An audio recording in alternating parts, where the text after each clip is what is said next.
ज़ारा के गुस्से को थोड़ा शांत करने के बाद डेमियन बिस्तर से उठा। अत्यधिक उपयोग के कारण थोड़ी थकी हुई मांसपेशियों को कसते हुए डेमियन ने अपने लिए तैयार किए गए वस्त्र पहन लिए। उनका रंग शिष्य के प्रतीक चिन्ह के समान था और ठीक वही रंग था जो दीवार की रक्षा करने वाले लोग पहने हुए थे जब वह पहली बार संप्रदाय में आया था।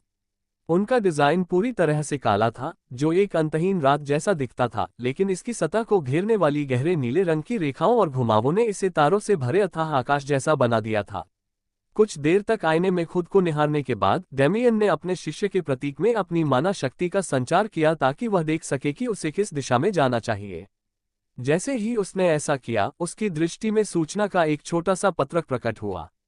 शिष्य डेमियन वॉर्ड, पद बाह्य प्रांगण का शिष्य, मास्टर ग्रैंड एल्डर तियान, आवासीय क्वार्टर 17 है। मानचित्र खोलने के लिए टैप करें। उन्हें एहसास हुआ कि क्लाउड प्लेन उनकी मूल धारणा से कहीं अधिक तकनीकी रूप से उन्नत था। वे बस अपने पुराने रीति रिवाजों को ही प्राथमिकता देते थे। मानचित्र आइकन पर क्लिक करने पर उसने कई स्थानों को लाल रंग में हाईलाइट किया हुआ देखा, जिनमें से एक विशेष रूप से चमकीला था। प्रवेश कक्ष 6, जहां उस बूढ़े आदमी ने मुझे भेजने की इच्छा जताई होगी, वह जगह वही होगी। भले ही उसने तियान यान को अपना गुरु मान लिया होता, फिर भी उसने उस बूढ़े व्यक्ति की क्षमताओं को नहीं देखा था। इसी वजह से वह उसे सही तौर पर ही अपना गुरु मानता था। फिर भी डेमियन ने जैसा उसे कहा गया था वैसा ही किया और इमारत से बाहर निकलकर उस स्थान की ओर चल पड़ा जिसे चिन्हित किया गया था। रास्ते में उन्होंने कई खूबसूरत दृश्य देखे। शिष्य हंसते खेलते और अपने दैनिक जीवन का आनंद लेते हुए, पहाड़ की हरी भरी हरियाली जो संप्रदाय के साथ पूरी तरह से घुल मिल जाती थी, और संगीत की ध्वनि जो कभी कभी बड़े शहर के भीतर से गूंजती थी। वातावरण में व्याप्त ऊर्जा विशेष रूप से शांत और अलौकिक थी। ये किसी लोरी की मधुर ध्वनि जैसी थी, लेकिन साथ ही साथ पुनर्जागरण काल के किसी मेले के जीवंत संगीत जैसी भी। उनके विचार में ये वातावरण दिव्य शब्द का सटीक वर्णन था। यह एक अलौकिक और सांसारिक मामलों से बेपरवाह जगह थी। यह ऐसी चीज थी जिसकी वह वास्तव में सराहना करता था। उसने महसूस किया कि एक बार जब वह यहाँ बस जाए तो उसे इस जगह को अवश्य देखना चाहिए। जैसे जैसे वह इसके उत्पादों का आनंद लेता गया, उसके चेहरे पर मुस्कान आ गई। लॉन चेन के साथ हुई लड़ाई ने उसे वह रोमांच प्रदान किया जिसकी तलाश में वह क्लाउड प्लेन की यात्रा पर निकला था। लेकिन उसे ये भी एहसास हुआ कि उसमें कई कमियां भी हैं। उस लड़ाई को याद करते हुए उसे एहसास हुआ कि उसके पास वाकई बहुत सारे ऐसे कार्ड थे जिनका वह अक्सर इस्तेमाल नहीं करता था। चूंकि वह हमेशा अपनी तलवारबाजी को सुधारने या नज़दीकी लड़ाई पर ध्यान केंद्रित करता था, इसलिए उसके वेक्टर कंट्रोलर क्लास की कई क्षमताएं बेकार पड़ी थीं। यहाँ तक कि उसका वेक्टर फील्ड, जिसमें उस अंतिम टक्कर के दौरान हुए नुकसान की काफी हद तक भरपाई करने की क्षमता थी, भी लगभग अप्रयुक्त ही रहा। ऐसा नहीं था कि वह इसके बारे में भूल गया था, बल्कि वह इसका इस्तेमाल तब तक करना पसंद नहीं करता था जब तक कि वह अपनी जान जोखिम में डालकर लड़ाई न लड़ रहा हो। लॉन चेन के खिलाफ उसकी लड़ाई पूरी तरह से एक दोस्ताना द्वंद्व थी। भले ही अंतिम टकराव में दोनों के बीच कुछ अनबन हो गई हो, लेकिन इससे उनके मूल उद्देश्य में कोई बदलाव नहीं आया। और अंत में डेमियन को लगा कि वह हार गया है। तार्किक रूप से दोनों के बीच मुकाबला बराबरी का था, लेकिन इससे कोई फर्क नहीं पड़ता था। इस समय डेमियन के पास सिर्फ शारीरिक शक्ति ही थी। अगर उसकी शारीरिक शक्ति लॉन चेन के बराबर या उससे कम होती, तो उसका जीतना नामुमकिन था। यह महसूस करते ही उसने अपने पिछले सभी मुकाबलों के बारे में सोचना शुरू कर दिया। उसे एक भी ऐसा मुकाबला याद नहीं आया जिसमें उसने रणनीति या तकनीक के दम पर जीत हासिल की हो। यहाँ तक कि समुद्री ड्रैगन के साथ उनकी हालिया लड़ाई भी पूरी तरह से शारीरिक शक्ति पर आधारित थी। उन्होंने एक दूसरे पर विनाशकारी हमले किए, जब तक कि उनमें से केवल एक ही खड़ा नहीं रह गया। क्या मैं बेवकूफ हूँ? उसकी सोच हमेशा वर्तमान में घटित घटनाओं के इर्द गिर्द घूमती रहती थी। वह भविष्य के बारे में कभी नहीं सोचता था। कभी कभी वह आत्मनिरीक्षण करता और अपनी कमियों को महसूस करता, लेकिन उससे भी वह केवल अपने अतीत का पुनर्मूल्यांकन ही कर पाता था। उसे एहसास हुआ कि अब तक का उसका सफर सचमुच निरर्थक था। शुरुआत में उसकी एकमात्र इच्छा जीवित रहना थी। उसे जीवित रहना जरूरी था ताकि उसकी मां अकेलेपन में न मर जाए और कभी कोमा से बाहर ना आ पाए। लेकिन उसने कभी सच में यह नहीं सोचा था कि वह उसे बचा नहीं पाएगा। यह विचार उसके मन में केवल कालकोठरी में रहते हुए ही आ सकता था, लेकिन उस समय उसके पास फालतू की सोच विचार करने का समय नहीं था। मुझे ताकत हासिल करने की इच्छा क्यों होनी चाहिए? उसके अस्तित्व का मूल तत्व बलवान बनने की इच्छा थी। हर चीज पर प्रभुत्व स्थापित करने और सबसे शक्तिशाली बनने की चाहत। फिर भी इसके पीछे वस्तुतः कोई ठोस कारण नहीं था। उसे ताकत चाहिए थी, बस इसलिए कि उसे ताकत चाहिए थी। वह सिर्फ रोमांच और नए अनुभवों के लिए दुनिया घूमना चाहता था। उसके कोई बड़े लक्ष्य नहीं थे, और न ही उसने कोई ऐसी सच्ची त्रासदी झेली थी जो उसे प्रेरित करती। लेकिन उसका किसी को खोने का कोई इरादा नहीं था, इसलिए उसे यह नहीं पता था कि उसके जीवन की दिशा जिस तरह से आगे बढ़ रही थी वह अच्छी बात थी या बुरी। एक सच्चा लक्ष्य, प्रेरणा, इसे ढूंढना आसान नहीं था। डेमियन का जीवन आसान था। शायद ये भाग्य था या महज संयोग, या शायद मेरे पास कोई अविश्वसनीय प्लॉट आर्मर है। उन्हें ऐसा नहीं लगता था। आज जिस मुकाम पर वे थे वहां तक पहुंचने के लिए उन्होंने बहुत मेहनत की थी। अपनी मौजूदा ताकत हासिल करने के लिए उन्होंने सालों साल कठिन परिश्रम किया था। लेकिन वे जानते थे कि यह सोचना नासमझी होगी कि यह सब उनकी अपनी उपलब्धि है। ऐसे कई मौके आए जब महज किस्मत की बदौलत ही वह आगे बढ़ सका। शिष्य परीक्षा के लिए बिल्कुल सही समय पर यहां पहुंचना, पृथ्वी के विश्व केंद्र से संपर्क स्थापित करना, रोज से मिलना, कालकोठरी में कट के उपस्थान का पता लगाना, और यहां तक कि प्रथम श्रेणी के भेड़िए को मारने के बाद अपने पहले ही विकास में सफल होना। ये सब भाग्य या नियति की चाल मानी जा सकती है। सब कुछ इतना सही चल रहा था कि उसे शक होने लगा कि क्या वाकई उसका अपने जीवन पर पूरा नियंत्रण है या कोई सर्वोच्च शक्ति उसे किसी खास दिशा में ले जा रही है।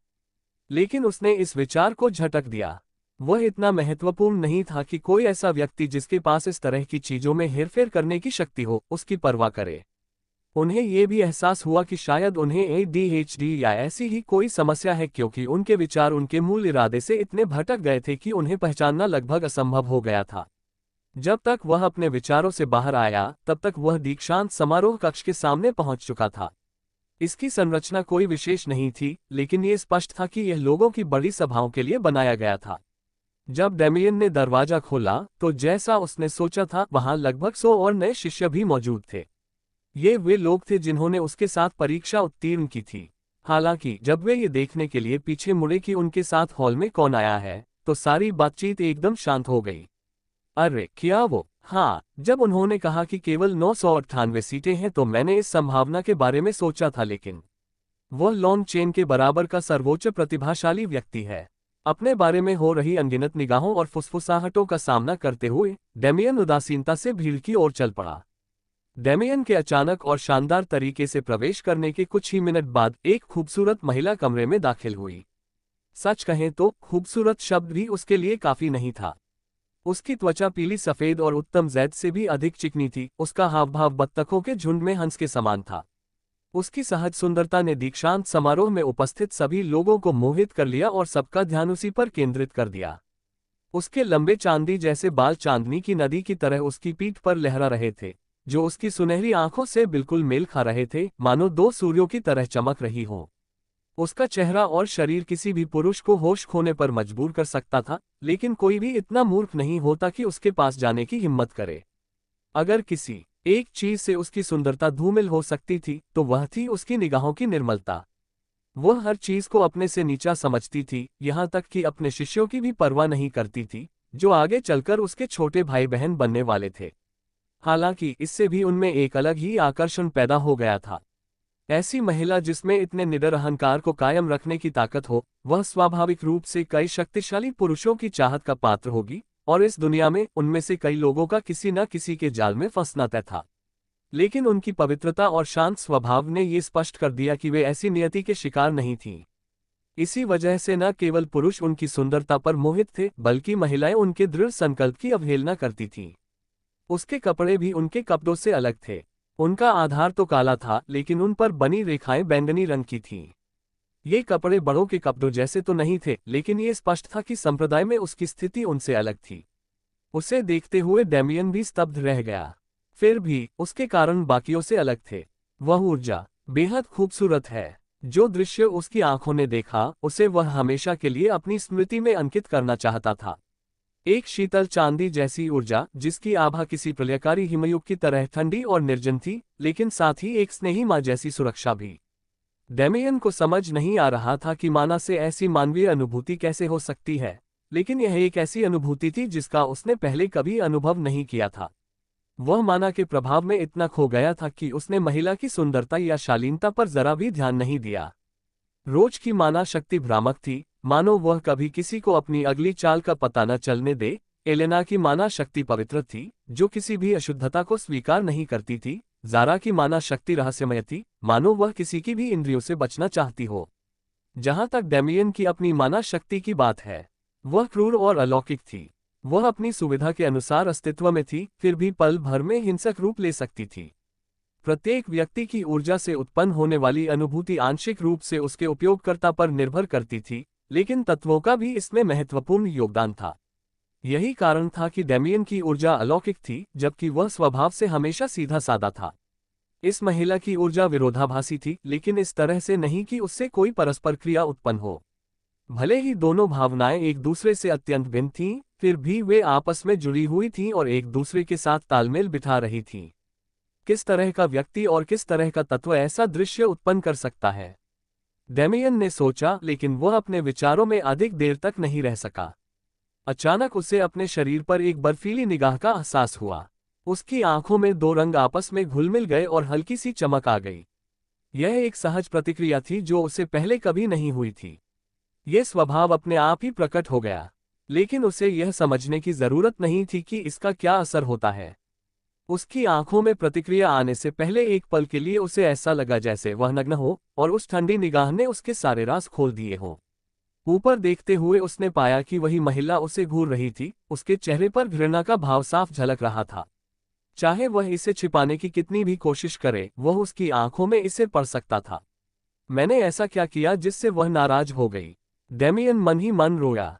उसे नहीं पता था कि उसका रुतबा क्या है, लेकिन उसकी गरिमा में छवि ऐसी थी जिसे कोई आम इंसान हासिल नहीं कर सकता था।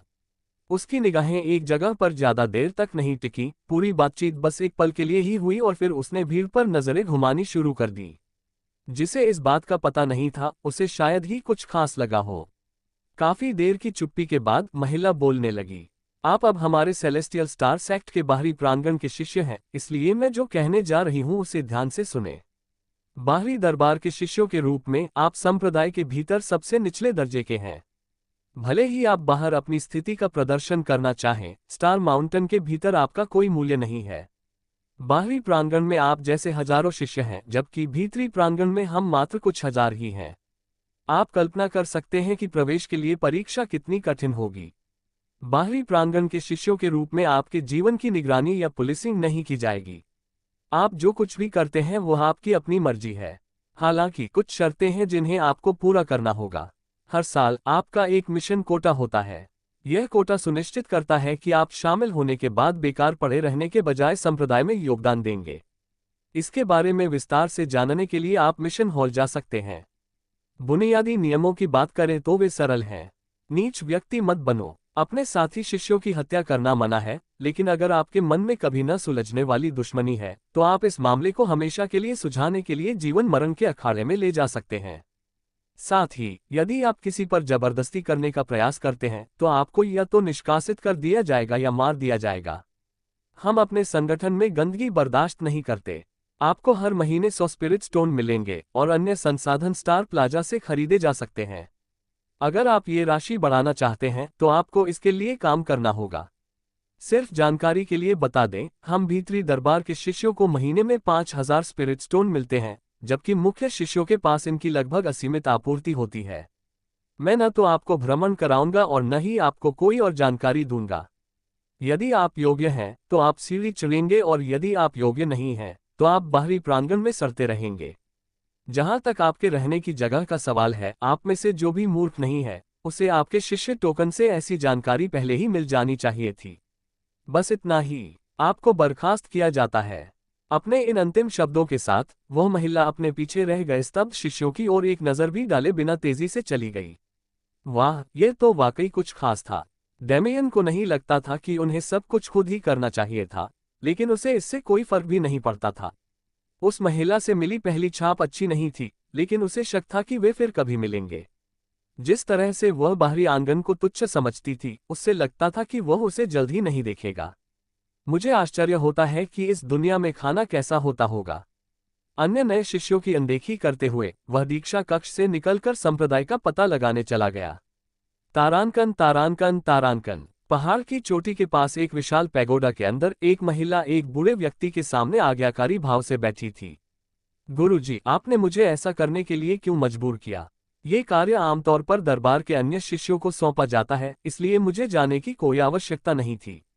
महिला ने शिकायत की। हाँ, अगर तुम्हारे सामाजिक कौशल इतने खराब न होते तो मुझे ऐसा करने की जरूरत ही न पड़ती, है ना? तो कैसा रहा? ये बेवकूफ़ी थी। उनसे बातचीत करने से मुझे कुछ भी हासिल नहीं हुआ, उनमें से एक भी मेरे सामने सीधा खड़ा नहीं हो सकता था। ओह, और आपने उसके बारे में क्या सोचा? बूढ़े आदमी ने जोर देकर पूछा।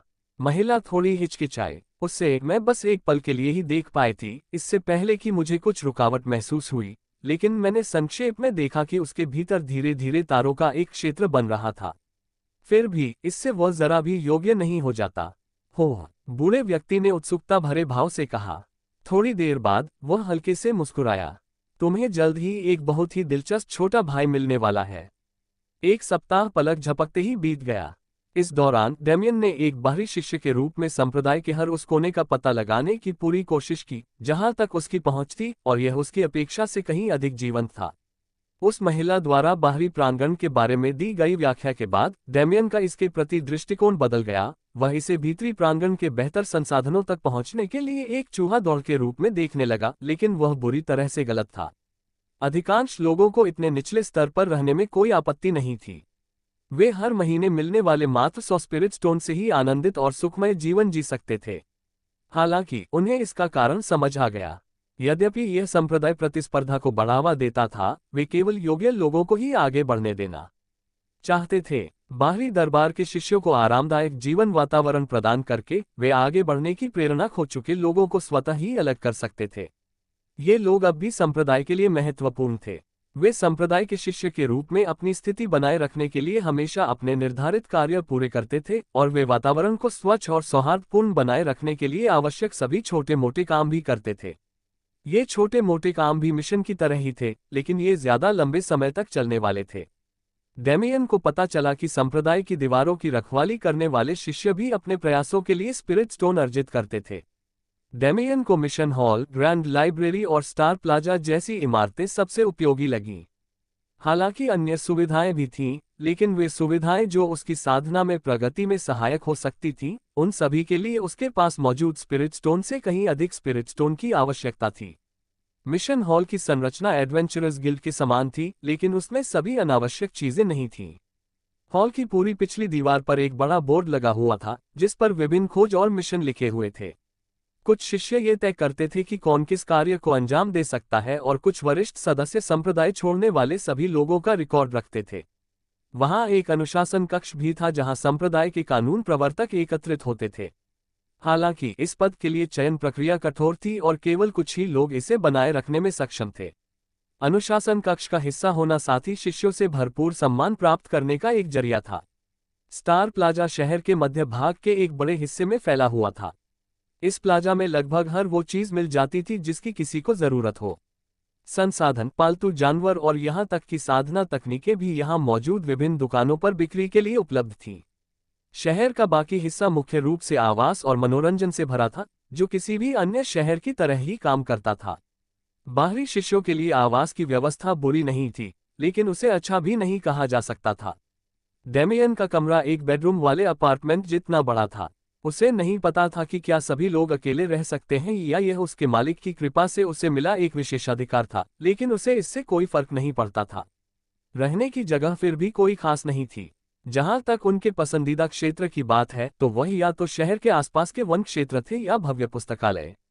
उन्हें दोनों क्षेत्रों का वातावरण बहुत पसंद था, और जंगल में वे चाहे तो शिकार भी कर सकते थे। शिष्यों के लिए पहाड़ के भीतर शिकार करना आम बात थी, और वे शिकार किए गए जानवरों के शवों को मिशन हॉल में बेचकर आध्यात्मिक पत्थर भी प्राप्त कर सकते थे। उस विशाल पुस्तकालय ने उन्हें कई ऐसी बातें सीखने में मदद की जो वे पहले नहीं जानते थे। उन्होंने उन पवित्र स्थलों के बारे में जाना जहां हर प्रमुख संप्रदाय स्थित था। स्टार माउंटेन उनमें से एक था, और प्रत्येक स्थल एक प्रकार का माना हॉटस्पॉट था। ये दुनिया के वे बिंदु थे जहां माना का घनत्व चरम पर होता था और आसपास की माना ऊर्जा उनकी ओर आकर्षित होती थी। उन्होंने यहाँ की नाड़ियों और साधना प्रणाली के बारे में भी बहुत कुछ सीखा।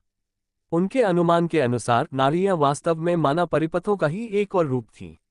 अंतर यह था कि क्लाउड प्लेन में रहने वाले लोग जन्म से ही इनके साथ आते थे, उन्हें बाद में इन्हें बनाना नहीं पड़ता था।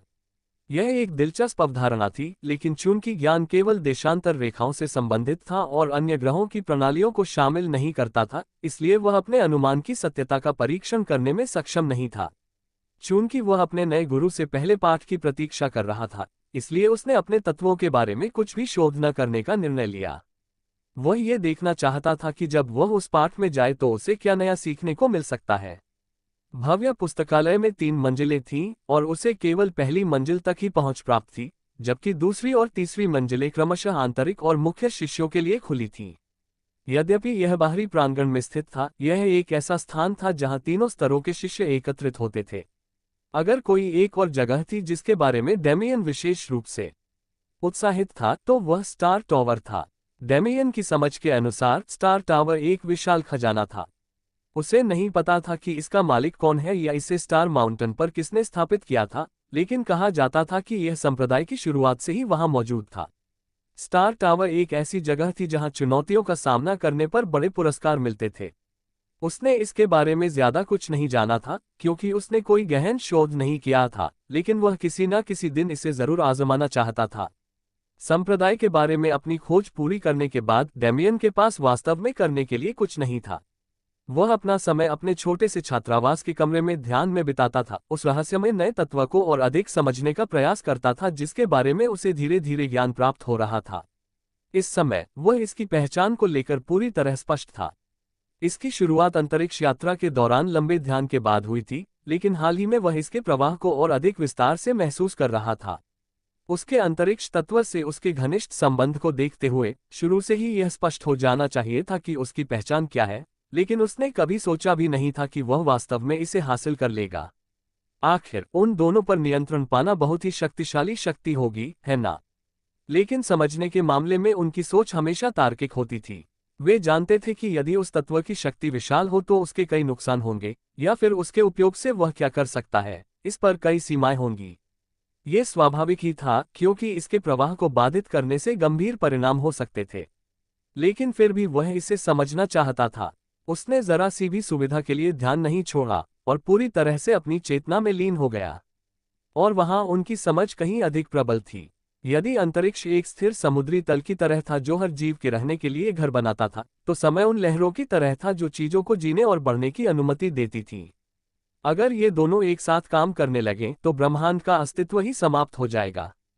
समय के बिना भले ही जीव जीवित हों, वे रोबोट की तरह पुनर्तः निष्क्रिय अवस्था में होंगे। और अंतरिक्ष के बिना वे जीवित रहेंगे ही कहाँ? डेमियन ने अपने ज्ञान का अधिकांश हिस्सा पृथ्वी पर पढ़ी किताबों पर आधारित किया था, क्योंकि वह पहले ही पुष्टि कर चुका था कि वे सत्य पर आधारित थीं। और यदि वह सत्य ब्रह्मांड के सत्यों तक भी विस्तारित होता है, शून्यता का भी अस्तित्व हो सकता है। वह शून्यता जो अस्तित्व की अवधारणा से भी पहले विद्यमान थी। यदि अंतरिक्ष और समय से परे कोई स्थान अस्तित्व में था, तो वह यही था। फिर भी यह उसका मुख्य उद्देश्य नहीं था। एक और पूरा सप्ताह ध्यान में बिताने के बाद डेमियन को अपने शिष्य के प्रतीक चिन्ह से एक कंपन महसूस हुआ। मेरे निवास पर आइए, आपका शिष्यत्व चिन्ह आपको रास्ता दिखाएगा। संदेश संक्षिप्त था, लेकिन डेमियन के लिए इतना ही काफी था। वह पूरे एक सप्ताह से अपने नए गुरु से मिलने वाली शिक्षाओं का बेसब्री से इंतजार कर रहा था। ये सिर्फ उसके नए गुरु की ताकत या रुतबे की वजह से नहीं था, बल्कि इस तथ्य के कारण था कि कोई ऐसा व्यक्ति उसे सिखाने वाला था जिसकी रुचियां उससे मिलती जुलती थीं। ये वह व्यक्ति था जिसकी अंतरिक्ष की समझ निस्संदेह उससे कहीं अधिक थी। ये बात तियान यान के टेलीपोर्ट करने के तरीके से ही स्पष्ट हो जाती थी। एक पल भी बर्बाद किए बिना डेमियन ने कपड़े पहने और अपने घर से निकल गया। शिष्यों के तीनों रूपों के बीच का अंतर पर्वत पर उनकी स्थिति से भी स्पष्ट हो जाता था। बाह्य दरबार के शिष्यों का अपना कोई स्थान नहीं था। वे तारा नगरी में रहते थे, जहां संप्रदाय के कई अन्य कार्य भी संचालित होते थे। ये दिखाने का एक तरीका था कि वास्तव में संप्रदाय में उनका कोई पद नहीं था। भले ही वे किसी तरह अंदर आ गए हों, लेकिन उन्होंने पदोन्नति के लिए कोई प्रयास नहीं किया। लेकिन अगर यही उनकी इच्छा थी तो ठीक है। तारा पर्वत पर एक विशाल प्राचीन सीढ़ी थी जो इसकी पूरी लंबाई में आधार से लेकर शिखर तक फैली हुई थी। ये सीढ़ी पॉलिश किए हुए पत्थरों से बनी थी और किसी मंदिर में दिखने वाली सीढ़ी जैसी लगती थी। इसके चरणों की संख्या हजारों, शायद दसियों हजार भी हो सकती है। आखिरकार स्टार माउंटेन बहुत विशाल था। भीतरी प्रांगण स्टार सिटी की तुलना में पहाड़ पर थोड़ा ऊपर स्थित था और बाहरी प्रांगण के शिष्यों के लिए वहां तक पहुंचने का एकमात्र रास्ता इस सीढ़ी पर चढ़ना था। इसमें एक विचित्र विशेषता थी। जब तक शिष्य के टोकन पर सीढ़ियां चढ़ने की अनुमति देने वाला कोई चिन्ह न हो, तब तक हर कदम के साथ शिष्य पर दबाव बढ़ता जाता था। ऐसी अफवाह थी कि संप्रदाय प्रमुख के निवास तक पहुंचते पहुंचते दबाव से कोई भी सामान्य विधि संबंध विशेषज्ञ भी कुचल सकता था। इससे न केवल बाहरी लोगों को संप्रदाय के भीतर बेरोक-टोक घूमने से रोका गया, बल्कि निम्न स्तर के शिष्यों को उन स्थानों पर भटकने से भी रोका गया जहां जाने की उन्हें अनुमति नहीं थी। आंतरिक परीक्षा का एक हिस्सा दबाव सहन करते हुए इन सीढ़ियों पर चढ़ना था। हालांकि डेमियन के लिए इनमें से किसी भी बात का कोई महत्व नहीं था। उसके पास बिना किसी रोक-टोक के ऊपर चढ़ने की अनुमति थी। भीतरी प्रांगण के प्रवेश द्वार को दर्शाने वाले भव्य मेहराब तक पहुंचते ही डेमियन का सामना दो शक्तिशाली आभाओं से हुआ जो उसके शरीर से चिपक गईं। रुको, भीतरी प्रांगण में तुम्हारा क्या काम है? बाह्य प्रांगण के शिष्य। द्वार से एक तेज आवाज आए। हालांकि उन पर दबाव तो था, लेकिन इतना भी नहीं कि डेमियन को घुटन महसूस हो। उन्होंने अपने शिष्य का प्रतीक चिन्ह गार्डों को दिखाते हुए जवाब दिया, मुझे मेरे स्वामी के निवास पर बुलाया गया है। उस पर महसूस हो रहा दबाव काफी हद तक कम हो गया और उसकी जगह दो ऊर्जा तरंगों ने ले ली, जिन्होंने उसके टोकन को स्कैन किया। जाहिर है, डेमियन अकेला ऐसा नहीं था जो अपनी जागरूकता फैला सकता था। दोनों निगाहें करीब 1 मिनट तक बेंच पर टिकी रहीं, फिर बची हुई आभा के साथ ही हट गईं। ठीक है, आप जारी रख सकते हैं। भीतरी प्रांगण के द्वार खुल गए, जिससे डेमियन अंदर जा सका। उसने जो नजारा देखा, वह बाहरी प्रांगण की तुलना में कहीं अधिक बेहतर था। जंगल के पेड़ों के बीच विशाल शिवालय, पैदल रास्ते और फव्वारे दृश्य को सुशोभित कर रहे थे। भले ही यह अब भी एक छोटे शहर जैसा दिखता था, लेकिन बाहरी प्रांगण की तुलना में ये काफी कम भीड़भाड़ वाला था। इसके अलावा आसपास की ऊर्जा की गुणवत्ता में भी काफी सुधार हुआ था। लेकिन डेमियन ने इस पर कोई ध्यान नहीं दिया। वह तब तक चलता रहा जब तक कि वह मुख्य प्रांगण की ओर जाने वाली सीढ़ियों तक नहीं पहुंच गया और फिर उसने वही प्रक्रिया दोहराई। अपने शिष्य के टोकन की दोबारा जांच के बाद उसे फिर से प्रवेश की अनुमति मिल गई। हालांकि मुख्य दरबार ने उसे सचमुच स्तब्ध कर दिया। उसकी सीधी नजर में केवल कुछ दर्जन ही घर थे, लेकिन वे सभी इतने भव्य थे कि उन्हें धरती के सबसे महंगे महल कहा जा सकता था। पहाड़ की वनस्पति भी यहाँ कहीं अधिक जीवंत थी। ऐसा लग रहा था मानो पौधों में चेतना आ गई हो। डेमियन को यह नहीं पता था कि आत्मबोध प्राप्त करने के बाद भी पौधे इतने शांत क्यों थे, लेकिन उसने अनुमान लगाया कि संप्रदाय ने उन्हें ऐसा बनाने के लिए उनका पालन पोषण किया था। हालांकि उनका ध्यान एक बार फिर परिवेशीय माना ऊर्जा पर गया। यदि भीतरी प्रांगण में परिवेशीय माना ऊर्जा का घनत्व और शुद्धता बाहरी प्रांगण की तुलना में 10 गुना अधिक थी, तो मुख्य प्रांगण में ये 100 गुना अधिक थी। वहां की ऊर्जा इतनी शुद्ध थी कि डेमियन चलते समय सचमुच अपने कंधों पर उसका भार महसूस कर सकता था। यह उथले पानी में चलने जैसा था, बस फर्क इतना था कि पूरा वातावरण ही वैसा महसूस हो रहा था। डेमियन आगे बढ़ता रहा और उस निवास को ढूंढने लगा जहां उसे जाना था। दूर से उसे वह विशाल महल दिखाई दे रहा था जहां संप्रदाय प्रमुख निवास करते थे। उससे बहुत पास भी नहीं, बहुत दूर भी नहीं, उसने एक और आवास देखा जो मुख्य परिसर के माहौल से बिल्कुल अलग था। यह एक 2 मंजिला घर के आकार का छोटा सा पैगोडा था। यह साधारण और आरामदायक लग रहा था, जैसे किसी औसत परिवार के रहने के लिए उपयुक्त हो। फिर भी यही उसका गंतव्य था। यह सेलेस्टियल स्टार पैलेस के ग्रैंड एल्डर का निवास स्थान था। घर पहुंचते ही डेमियन ने सोचा, उस बूढ़े राक्षस से यही उम्मीद थी। उसे लगा कि अगर उस बूढ़े आदमी का संप्रदाय में रुतबा न होता तो यह व्यवस्था शेर को खाने के लिए सुअर का खेल खेलने वाली कहावत पर बिल्कुल सटीक बैठती। डेमियन को अपनी उपस्थिति की घोषणा करने की भी आवश्यकता नहीं थी। निवास का दरवाजा खुल गया, जिससे न्यूनतम सजावट वाला एक सादा कमरा दिखाई दिया। स्वागत है डेमियन, यहीं पर तुम मेरे साथ अपनी अधिकांश कक्षाएं लोगे, इसलिए इसकी आदत डाल लो। हालांकि हम अभी शुरू नहीं करेंगे, हमें तुम्हारी बड़ी बहन के आने का इंतजार करना होगा। अरे, डेमियन ने हैरानी से कहा, बड़ी बहन? खैर, वह यहाँ किसी को नहीं जानता था और उसने किसी को अपना दुश्मन भी नहीं बनाया था, इसलिए वह शांति से उसके आने का इंतजार करता रहा। हालांकि उसे ज्यादा इंतजार नहीं करना पड़ा। कुछ ही मिनटों में कमरे में एक तीखी आवाज गूंज उठी। गुरुजी, आपने मुझे यहाँ क्यों बुलाया? आप जानते हैं कि मैं अपने इन तत्व में एक महत्वपूर्ण प्रगति हासिल करने की कोशिश कर रहा हूँ। डेमियन को लगा कि आवाज कुछ जानी पहचानी सी है, मानो उसने इसे पहले भी सुना हो। फिर भी आवाज का लहजा पिछली बार सुनी आवाज से बिल्कुल अलग था। इसी वजह से जब वह मुड़ा तो उसने उस व्यक्ति को देखने की उम्मीद नहीं की थी। दोनों की निगाहें मिली और महिला की निगाहें तुरंत ठंडी पड़ गईं। क्या देख रहे हो? उसे इसी लहजे की उम्मीद थी। ये ठंडा, अहंकारी और थोड़ी सी घृणा से भरा हुआ था। खैर, मेरे मालिक ने अभी मुझे बताया कि मैं अपनी बड़ी बहन से मिलने वाला हूं, इसलिए मैंने उसकी तरफ देखा। डेमियन ने भावहीन चेहरे से जवाब दिया। ये लड़की भले ही घमंडी रही हो, लेकिन इस मामले में वह उससे कम नहीं था। बस फर्क इतना था कि वह अक्सर ऊंचे पहाड़ों पर नजर रखकर अपने घमंड को दबाने की कोशिश करता था। लेकिन उसे यह बात पसंद नहीं थी कि यह महिला हमेशा उसकी मौजूदगी से घृणा करती थी। उसने सचमुच ऐसा कुछ नहीं किया था जिससे वह नाराज हो, फिर भी उसे ऐसा बर्ताव झेलना पड़ रहा था। वह इस तरह के अपमान को बर्दाश्त नहीं करेगा। डेमियन के व्यंग्यात्मक जवाब ने महिला को और भी ज्यादा नाराज कर दिया, और जब दोनों एक दूसरे को घूर रहे थे तो तियान यांग मजे से मुस्कुराए। डेमियन अपनी वरिष्ठ बहन जू रुयू से मिले। जू रुयू, ये नाम सचमुच उसकी सुंदरता के अनुरूप था। उसकी उपस्थिति चंद्रमा के समान थी और उसका नाम भी इस तथ्य को दर्शाता था। दरअसल डेमियन उसकी शक्ति और व्यक्तित्व पर इतना मोहित था कि उसने उसकी सुंदरता की प्रशंसा करने के लिए समय ही नहीं निकाला था। फिर भी सुंदरता उसके बारे में उसकी राय बदलने के लिए काफी नहीं थी। भले ही वह दिखने में रोज से भी कहीं बेहतर थी, लेकिन उसका व्यक्तित्व उसके सामने फीका पड़ गया। अपनी नई वरिष्ठ बहन से नजरें हटाकर डेमियन तियान यांग की ओर मुड़ा। गुरुजी, परिचय हो जाने के बाद आज आप मुझे क्या सिखाने वाले हैं? डेमियन की अधीरता देखकर तियान यांग मुस्कुराया। शांत हो जाओ, मैं तुम्हें बहुत कुछ सिखाने के लिए तैयार हूं, लेकिन पहले कुछ बातें स्पष्ट करनी होंगी। डेमियन को अपनी ओर बुलाते हुए तियान यांग ने आगे कहा, विभिन्न प्रकार की नसों के लिए प्रशिक्षण के दौरान अलग अलग तरीकों का उपयोग करना पड़ता है। कुछ नसें कुछ तरीकों के अनुकूल नहीं होती, जबकि अन्य इतनी लचीली होती हैं कि उन पर बेतरतीब ढंग से उपचार करना संभव होता है। अब अपना हाथ मेरी ओर बढ़ाओ ताकि मैं तुम्हारी नाड़ियों की संरचना की जांच कर सकूं। डेमियन तियान यांग के सामने आया और कहे अनुसार अपना हाथ आगे बढ़ाया। वह भली भांति जानता था कि उसके पास नाड़ीदार नसें नहीं हैं, लेकिन वह देखना चाहता था कि क्या होता है। उनकी अनंत प्रणाली उनके साथ विकसित होने के लिए बनाई गई थी, इसलिए उन्हें पूरा विश्वास था कि यदि उन्हें कभी कोई अधिक व्यावहारिक विधि मिल जाए तो वे उसमें बदलाव कर सकते हैं। उन्हें ये जानने की भी उत्सुकता थी कि इस दुनिया के निवासी उनकी प्रणाली के बारे में क्या सोचेंगे।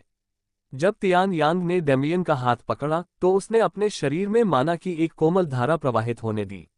इस माना में कोई दुर्भावना नहीं थी, बल्कि यह डेमियन के माना परिपथों का अनुसरण करते हुए उनकी संरचना को दर्शा रही थी। आश्चर्यजनक रूप से डेमियन के वॉर्ड फिजिक ने इस नए विदेशी माना पर कोई प्रतिक्रिया नहीं दी। डेमियन के शरीर में चल रही प्रणाली को देखकर तियान यांग लगभग अचंभित रह गया। उसके शरीर के भीतर अनगिनत जटिल नीलम रंग की नसें फैली हुई थीं, जो एक दूसरा तंत्रिका तंत्र बना रही थीं। वे न केवल उसके अंगों और सभी अवयवों तक पहुंचे, बल्कि उसके मस्तिष्क से भी जुड़ गए। जब तियान यांग इस प्रणाली के केंद्र में पहुंचा तो उसने एक विशाल स्पंदित क्रिस्टल देखा जो दूसरे हृदय जैसा प्रतीत होता था।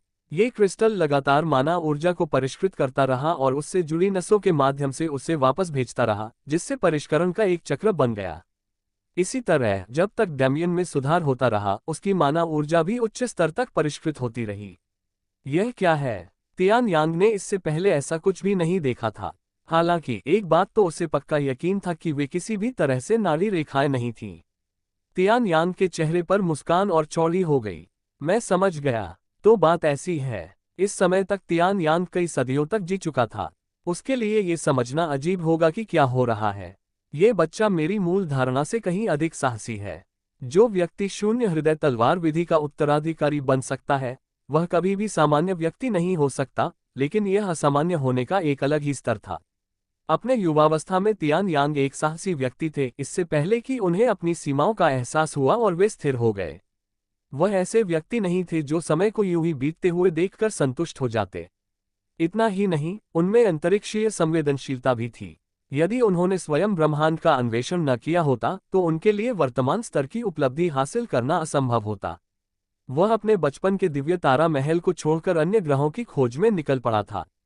उसने साहसिक यात्राएं की, लड़ाइयां लड़ी और अपनी वर्तमान शक्ति तक पहुंचने के लिए अपनी सामर्थ्य में वृद्धि की। जब तक वह क्लाउड प्लेन में लौटा, तब तक वह पूरी तरह से एक अलग व्यक्ति बन चुका था और उसके पास काफी अनुभव था। उस समय तक वह विधि सागर क्षेत्र में प्रवेश कर चुका था। विश्व के शिखर पर पहुंचकर वह एक बार फिर उसी संप्रदाय में बस गया जिसमें उसका पालन पोषण हुआ था, और ग्रैंड एल्डर के रूप में अपने पद से उसका समर्थन और संरक्षण करने लगा। अब उसके सामने उसी की तरह एक और लड़का था, एक ऐसा लड़का जिसकी साहसिक भावना उसके व्यक्तित्व में स्पष्ट रूप से झलकती थी और जिसकी स्थानिक आत्मीयता भी उसी के समान थी। और ये लड़का विशाल ब्रह्मांड के किसी अन्य तारे से बादल लोक में आया था। अंतर यह था कि इस लड़के की क्षमता उससे कहीं अधिक थी। भविष्यवाणी में निपुण इस संप्रदाय का इतने लंबे समय तक हिस्सा रहने के बावजूद मुझे हमेशा भाग्य पर संदेह रहा है। फिर भी क्या इसे कुछ और माना जा सकता है? तियान यांग ने डेमियन की कलाई से अपना हाथ हटा लिया और उसकी मुस्कान और गहरी हो गई। तुम तो बड़े ही साहसी बच्चे हो, है ना? उसने चिढ़ाते हुए कहा। डेमियन को अच्छी तरह पता था कि वह क्या कह रहा है। शुरू से ही उसे पता था कि वह अपने से कहीं अधिक शक्तिशाली व्यक्ति से अपनी उत्पत्ति को छिपा नहीं पाएगा, इसलिए उसने इसके बारे में खुलकर बता देना ही बेहतर समझा। चेहरे पर बड़ी सी मुस्कान लिए डेमियन ने पलटकर जवाब दिया, हम। तुम किस बारे में बात कर रहे हो? उसमें एक साधक की भावना भी है, ऐसी शक्ति के सामने भी चतुराई से काम लेने का साहस जिसे वह समझ नहीं सकता।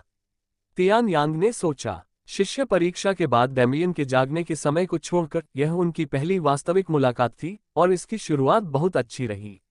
दोनों एक दूसरे को तुरंत पसंद करने लगे। जू रुयुए कमरे के दूसरी तरफ से ये सब देख रही थी और अपने स्वामी के चेहरे पर मुस्कान देखकर उसकी आंखों में भाव विभोरता छा गई।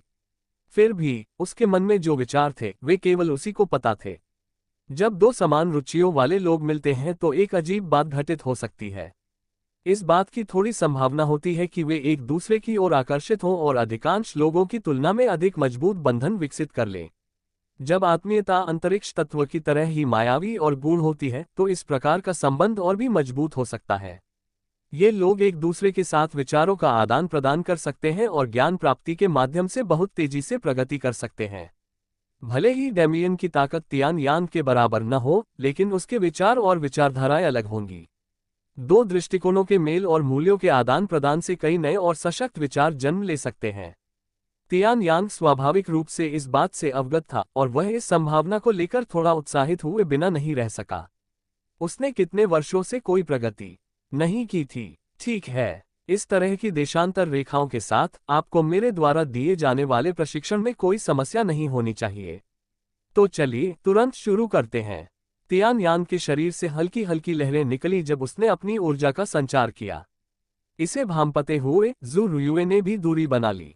अचानक बूढ़े व्यक्ति के शरीर से दम घोंटने वाला दबाव फूट पड़ा। इस दबाव मात्र से ही अंतरिक्ष में हलचल मच गई और हल्की दरारें पड़ गईं। हालांकि छोटा सा घर सुरक्षित रहा। गार्डों के दबाव के विपरीत तियान यांग के दबाव से डेमियन को ऐसा लग रहा था मानो पूरा ग्रह उसके कंधों पर लादा जा रहा हो। वह घुटने टेकने से खुद को रोकने के लिए अपनी पूरी ताकत लगा रहा था। अपने ऊपर महसूस हो रहे दबाव के एक हिस्से को कम करने के लिए अपनी आभा को और अधिक तीव्र करते हुए डेमियन ने अपना सिर उठाया और पागलों जैसी मुस्कान बिखेरी। तो चलिए खेलते हैं, बूढ़े आदमी। बूम! इस समय कमरे की चौड़ाई में विभिन्न स्थानों पर प्रकाश की दो चमकें आपस में टकरा रही थीं। उनके प्रत्येक टकराव के परिणामस्वरूप एक विस्फोट हो रहा था जिससे उस मजबूत फर्श में दरार पड़ने का खतरा था जिस पर वे लड़ रहे थे। बाहर से देखने पर यह बताना भी मुश्किल होगा कि तेज रोशनी के चमकने का कारण क्या था। डेमियन ने अपना हाथ उठाया और मुक्का मारा। उसकी मुट्ठी पर स्थानिक माना की रोशनी छाई हुई थी। हर हरकत के साथ उसे ऐसा लग रहा था मानो वह कांच का एक टुकड़ा तोड़ रहा हो, लेकिन कांच के बजाय उसके आसपास की स्थानिक परतें टूट गईं। वर्तमान संघर्ष वास्तविक तल की स्थिरता में नहीं बल्कि उसके अंतरालों में हो रहा था। पहले यह बताया गया था कि जब डेमियन टेलीपोर्ट करता था तो वह दो अलग अलग बिंदुओं की स्थानिक परतों को जोड़ता था और उनके बीच से गुजरता था, लेकिन इस लड़ाई में वह आवश्यक चरणों को छोड़ रहा था। वह इन परतों के बीच घुस गया और अपने प्रतिद्वंदी का पीछा करने की पूरी कोशिश की, लेकिन वह इसमें सफल नहीं हो पा रहा था। आखिरकार उसका प्रतिद्वंदी हिलते डुलते समय कोई निशान नहीं छोड़ता था। Boom boom! डेमियन लगातार मुक्के बरसाता रहा, तियान यांग को खुले में धकेलने की कोशिश करता रहा, लेकिन उसका कोई भी वार निशाने पर नहीं लगा। बूढ़ा आदमी अंतरिक्ष की परतों में पैतरेबाजी करने में बेहद माहिर था। हाल ही में डेमियन ने युद्ध के दौरान टेलीपोर्टेशन का उपयोग लगभग पूरी तरह से बंद कर दिया था, और इसका एक बहुत ही सरल कारण था। अंतरिक्ष के भीतर से बाहर आने पर वह अंतरिक्ष के उतार चढ़ाव को नियंत्रित करने में असमर्थ था। निचले वर्गों में इससे ज्यादा फर्क नहीं पड़ता था क्योंकि लोगों के पास उससे निपटने के लिए पर्याप्त अनुभव नहीं था। भले ही वे उतार चढ़ाव को महसूस कर सकते थे, लेकिन अब स्थिति वैसी नहीं रही। अगर उसने लॉन्ग चेन के खिलाफ लड़ाई में टेलीपोर्टेशन का इस्तेमाल किया होता तो वह बहुत जल्दी ही मुश्किल में पड़ जाता। वह समय रहते प्रतिक्रिया नहीं दे पाता और लॉन्ग चेन आसानी से डेमियन के पूरी तरह से सामने आने से पहले ही हमला कर देता।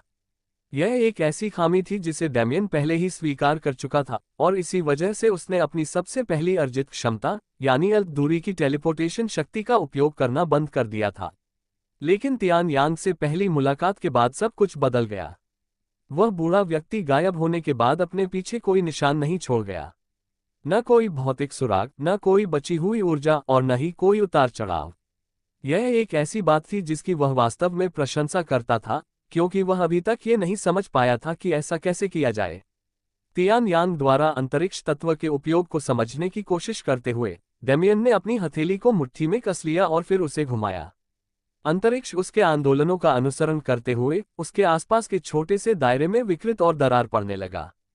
इसके साथ ही तियान यांग का चेहरा आखिरकार सामने आ गया। वह हवा में आराम से बैठा था, मानो पूरी लड़ाई उसके लिए कुछ भी नहीं थी। आखिरकार तुम कुछ प्रगति कर रहे हो लड़के, लेकिन अगर तुम जबरदस्ती से आगे बढ़ोगे तो कुछ भी नहीं सीख पाओगे। तियान यांग आगे बढ़ा, अंतरिक्ष की परतों में विलीन हो गया और एक बार फिर गायब हो गया। डेमियन निराश महसूस कर रहा था। वह आधे घंटे से ज्यादा समय से इस काम में लगा हुआ था, लेकिन उसे कुछ भी समझ नहीं आ रहा था। वह जानता था कि जबरदस्ती हमेशा कारगर नहीं होती, लेकिन वह अपनी भावनाओं के कारण भ्रमित हो रहा था। इसलिए उसने तर्कसंगत विकल्प चुना।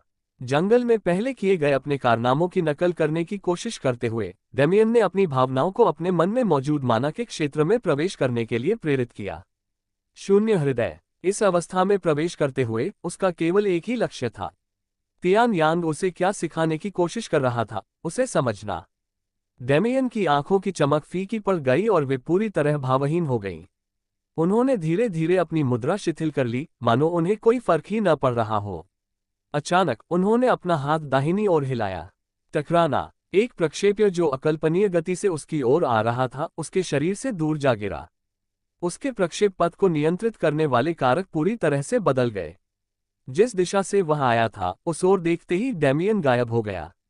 जब वह दोबारा प्रकट हुआ तो वह अपने मूल स्थान से 29 मीटर दूर था और अपने सामने खाली जगह की ओर मुक्के मार रहा था। बूम! उसकी मुट्ठी को एक कहीं अधिक शक्तिशाली हाथ ने पकड़ लिया। यद्यपि इस तरीके को धोखा माना जा सकता है, फिर भी आपने अपनी पूरी ताकत का इस्तेमाल किया है, इसके लिए मैं आपकी सराहना करता हूं। अब आगे बढ़िए। जब तियान यांग दोबारा गायब हो गया तो डेमियन शांति से खड़ा रहा और पूरी एकाग्रता से देखता रहा। उसकी हरकतें हल्की हैं। टेलीपोर्ट करते समय वह जरा भी गति बर्बाद नहीं करता, यहां तक कि स्थानिक परतों में हलचल भी पैदा नहीं करता।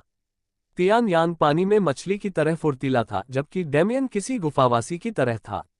उसे लगा कि अंतरिक्ष में गति के बारे में उसकी कम जानकारी ही उसकी खुद को छिपाने में असमर्थता का एक कारण थी।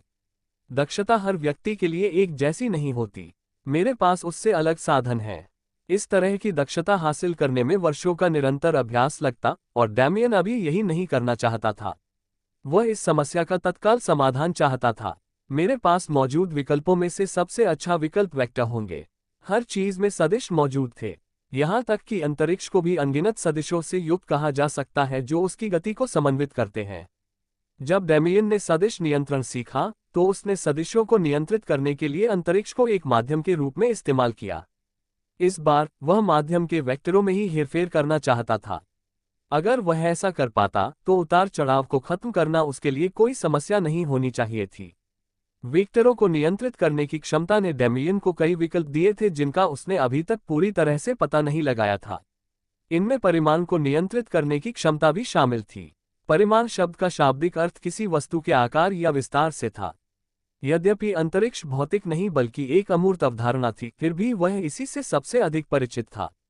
उसने अपने प्रयोग के लिए वास्तविक तल में दोबारा प्रवेश नहीं किया, बल्कि अंतरिक्ष की परतों के भीतर ही रहना चुना।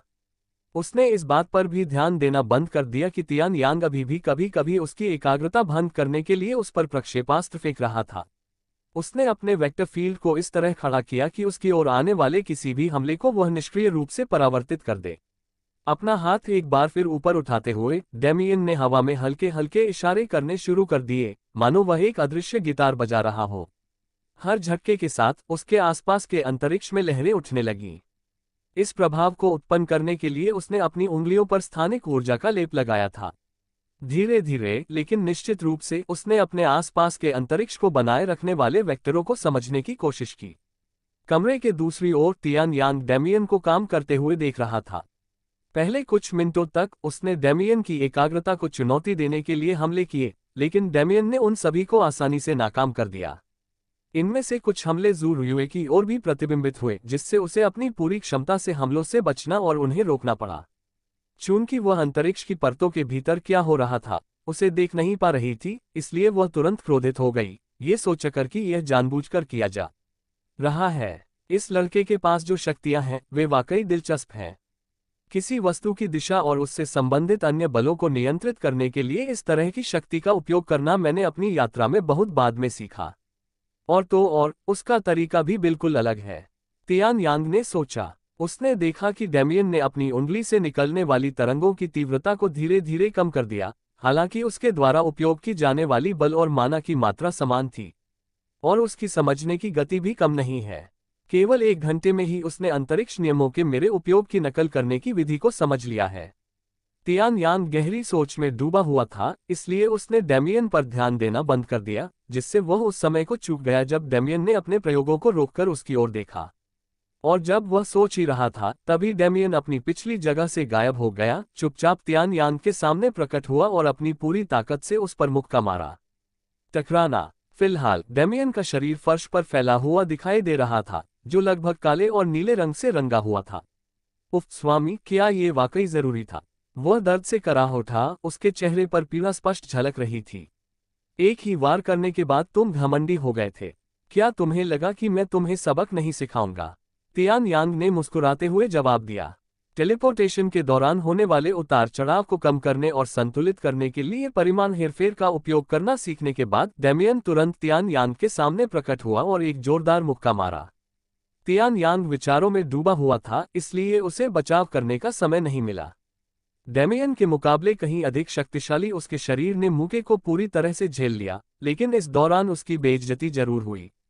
और इस तरह तियान यांग ने डेमियन पर इस तरह से अपना दबदबा कायम किया कि वह उसका मुकाबला या बचाव भी नहीं कर पाया। तियान यांग अचानक प्रकट होता और उतनी ही तेजी से गायब हो जाता, डेमियन को बुरी तरह पीटते हुए।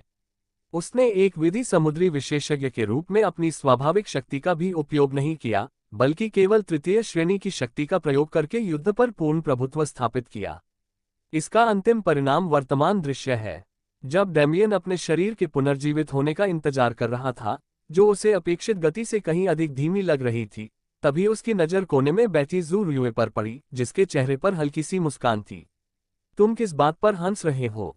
उसने धीरे से उठते हुए चुटकी ली।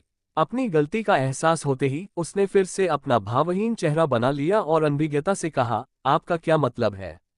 ये कमीनी, डेमियन ने मन ही मन सोचा। फिर भी उसने उस पर ज्यादा देर ध्यान नहीं दिया।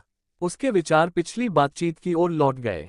उसने न केवल चुपचाप टेलीपोर्ट करना फिर से सीख लिया, जो युद्ध में बेहद उपयोगी होगा, बल्कि उसे ये भी एहसास हुआ कि उसने अपने वेक्टर नियंत्रण की क्षमताओं का बहुत कम उपयोग किया है। इसमें कोई वास्तविक पाठ शामिल नहीं था, बल्कि यह कौशल का प्रदर्शन था जिससे डेमियन ने स्वयं अनुभव करके सीखा। उसे शिक्षण का ये तरीका बहुत पसंद आया। हालांकि उसे नहीं लगता था कि उसे बस इतना ही मिलेगा। कम से कम वह यही उम्मीद करता था। वह ऐसा व्यक्ति नहीं था जिसे इस तरह का सबक बार बार झेलना अच्छा लगता हो। जब डेमियन अपनी उपलब्धियों को पचा रहा था, तभी तियान यांग अचानक बोल पड़ा, क्या तुम जानते हो कि हमारे संप्रदाय की भविष्यवाणियों का अभ्यास करने के लिए आवश्यक 2 मुख्य गुण क्या हैं? डेमियन ने ऊपर देखा। मुझे ये कैसे पता होगा? मैं तो अभी अभी यहाँ आया हूँ। तियान यांग ने उसकी बातों में छिपे व्यंग्य को अनदेखा करते हुए आगे कहा, दुनिया में ऐसे व्यक्ति का प्रकट होना दुर्लभ है जो स्वाभाविक रूप से 2 तत्वों पर नियंत्रण रखता हो। हमारे अधिकांश बुजुर्ग जो ज्योतिष का अभ्यास करते हैं, उन्हें अपने पूर्वजों से केवल थोड़ी बहुत ही वंशानुगत समझ प्राप्त हुई है।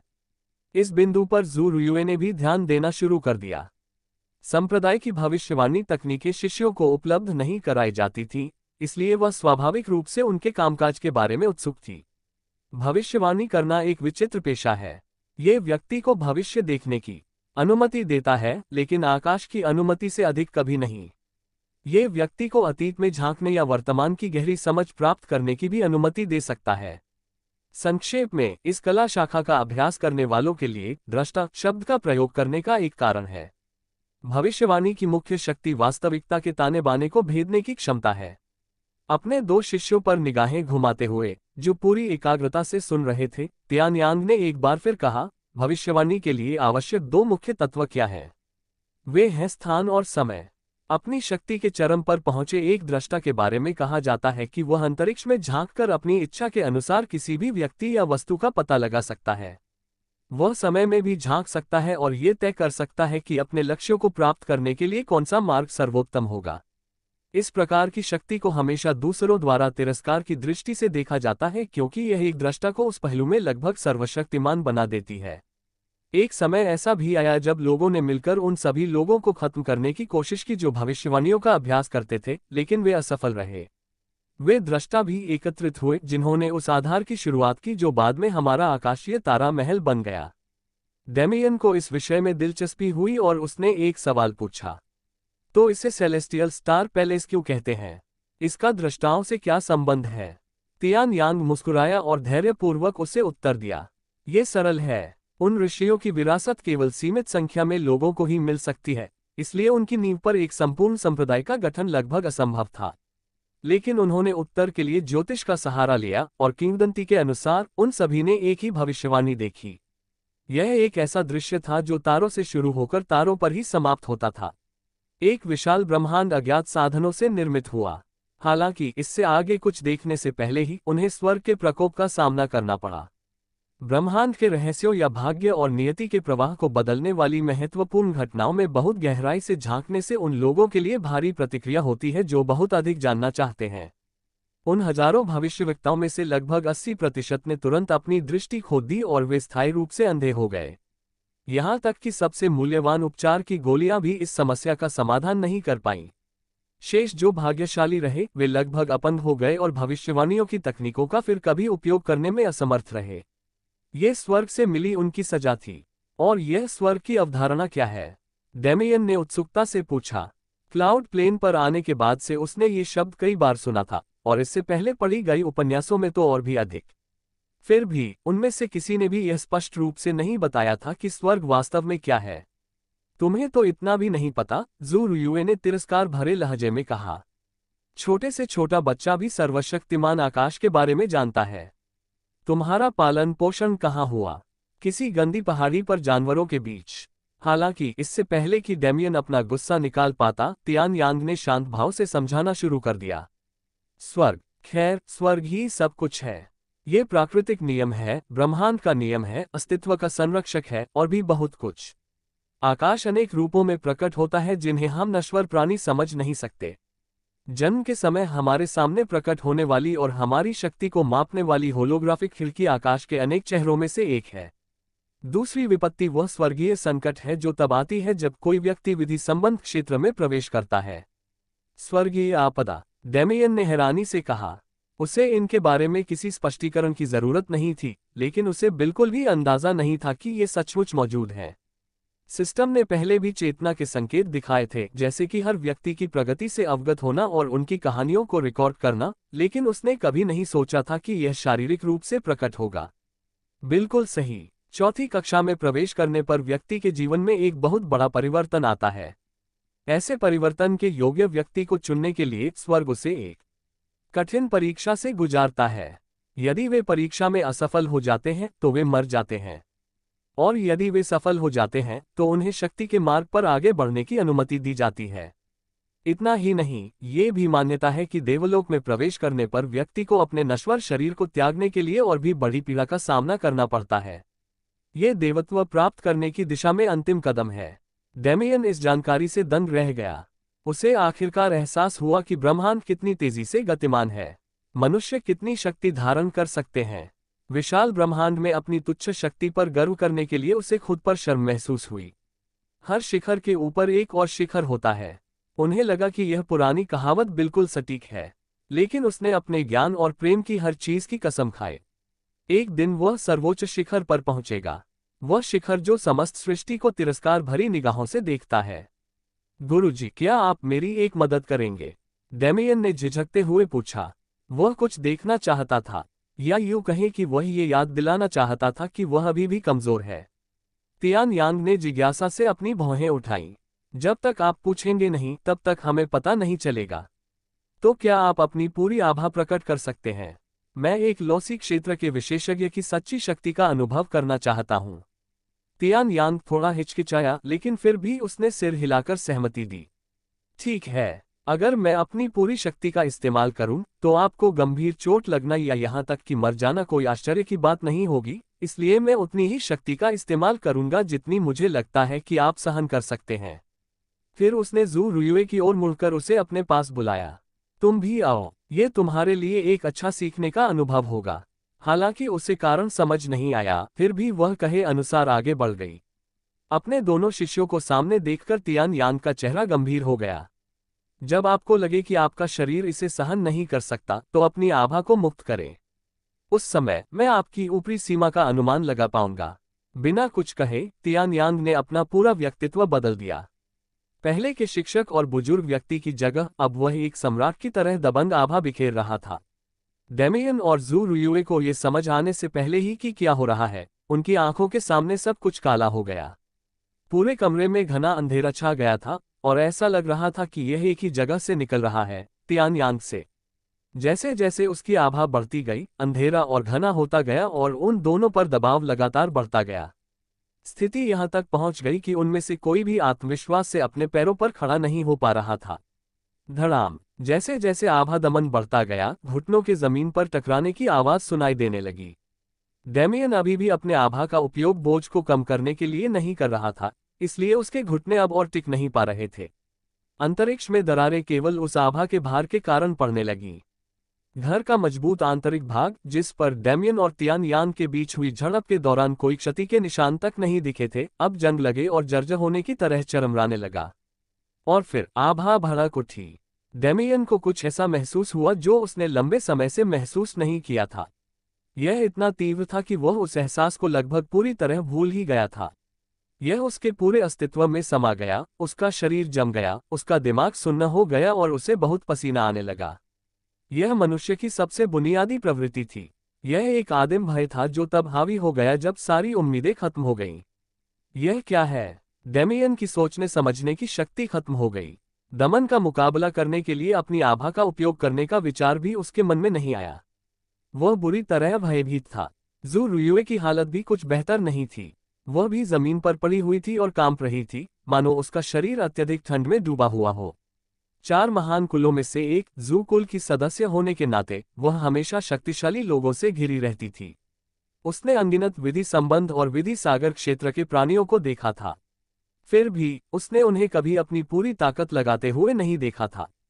कभी कोई ऐसी झड़प नहीं हुई थी जिसने उन्हें ऐसा करने के लिए मजबूर किया हो। चारों महान कुलों के बीच एक संधि थी जिसे वह आज तक समझ नहीं पाई थी। उसमें केवल एक ही खंड था। कानूनी समुद्री क्षेत्र के विशेषज्ञों को तब तक जुटाया नहीं जाना चाहिए जब तक कि कोई कबीला विलुप्त होने के खतरे का सामना न कर रहा हो। चौथे दर्जे के सदस्यों के बीच संघर्ष सभ्यता से दूर एक एकांत क्षेत्र में होना चाहिए। लेकिन अब उसे बात समझ आ गई थी। अगर इस तरह की शक्ति का इस्तेमाल किसी शहर के पास हमले के लिए किया गया तो वह शहर पल भर में तबाह हो जाएगा। अपने दोनों शिष्यों को देखते हुए तियान यांग धीरे धीरे आगे बढ़ने लगा। भागो, मुझे भागना होगा। डेमियन का दिमाग इस स्थिति से बचने का रास्ता सोचने में लगा हुआ था, लेकिन उसकी सोचने समझने की क्षमता कमजोर पड़ गई थी। उसकी त्वचा फटने लगी और रोमछिद्रों से खून बहने लगा। बिना सोचे समझे ही उसकी आभा प्रकट होने लगी, लेकिन ये सामान्य नीलम रंग की नहीं थी। ये खून की तरह लाल थी, ठीक वैसे ही जैसे उस समय थी जब उसने समुद्री ड्रैगन से लड़ाई की थी। उसकी पुतलियों में हलचल मचने लगी, मानो उनमें समाहित 2 रंग वर्चस्व के लिए आपस में लड़ रहे हों। यह दृश्य किसी ओरोबोरोस एक सांप का अपनी ही पूंछ को खा जाना जैसा था, लेकिन लाल रंग जीत रहा था। उसकी क्रॉस के आकार की पुतलियां तेजी से घूमने लगीं और फिर एक सरीसृप जैसी पतली दरार में बदल गईं, उसकी आंखें पूरी तरह से खून की तरह लाल हो गईं। उसकी भावनाएं अवचेतन रूप से मन की कैद में धकेल दी गईं, क्योंकि वह अपने मस्तिष्क पर पड़ने वाले तनाव को और सहन नहीं कर पा रहा था। इस दौरान दबाव लगातार बढ़ता ही जा रहा था। जू रुयुए ने अपनी सारी समझदारी दांव पर लगा दी थी और हार मान ली थी, इसलिए कमरे का सारा दबाव सटीक रूप से डेमियन की ओर निर्देशित हो रहा था। जू रुयुए किनारे से ये सब देख रही थी, उसकी आंखों में डर साफ झलक रहा था। भले ही दबाव सीधे उस पर नहीं पड़ रहा था, फिर भी वह उसकी अपार शक्ति को महसूस कर सकती थी। डेमियन को ऐसा लगा मानो पूरा ब्रह्मांड उसकी पीठ पर लाद दिया गया हो। उसे ऐसा महसूस हुआ जैसे वह साक्षात आकाश को ढो रहा हो। लेकिन अब जब उसकी भावनाएं काबू में थीं, तो उसका तर्कसंगत मन फिर से नियंत्रण पाने में सक्षम हो गया। या कम से कम ऐसा होना चाहिए था।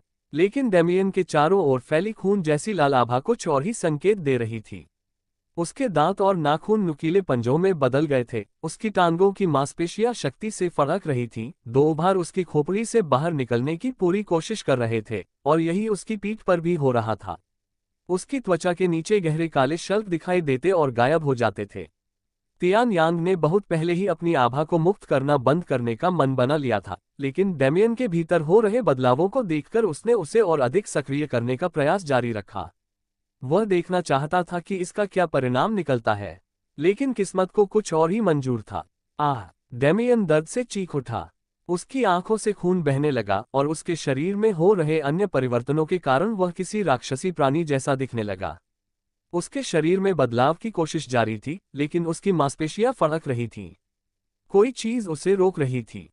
अगर डेमियन समझदार होता, तो वह तुरंत समझ जाता कि वह क्या है। उसकी वंश परंपरा अभी पूरी नहीं हुई थी। दिलचस्प, तियान यांग ने मन ही मन सोचा। एक ऐसा राक्षस जिसे शून्य हृदय शास्त्र भी नियंत्रित नहीं कर सकता। लड़का इतने समय से इसे अपने भीतर विकसित कर रहा था। जब तियान यांग को लगा कि अब बहुत हो गया है, तो उसने अपना दबाव कम करना शुरू कर दिया। इससे क्रूर डेमियन को क्रोधित होने का मौका मिल गया। रुआ! एक कर्कश दहाड़ के साथ वह तियान यांग की ओर दौड़ा। उसने न तो किसी तत्व का प्रयोग किया और न ही किसी तकनीक का, बल्कि केवल अपनी शारीरिक शक्ति का इस्तेमाल किया। हालांकि इतना ही काफी था कि उसके नीचे की जमीन में मकड़ी के जाले जैसी दरारें पड़ गईं।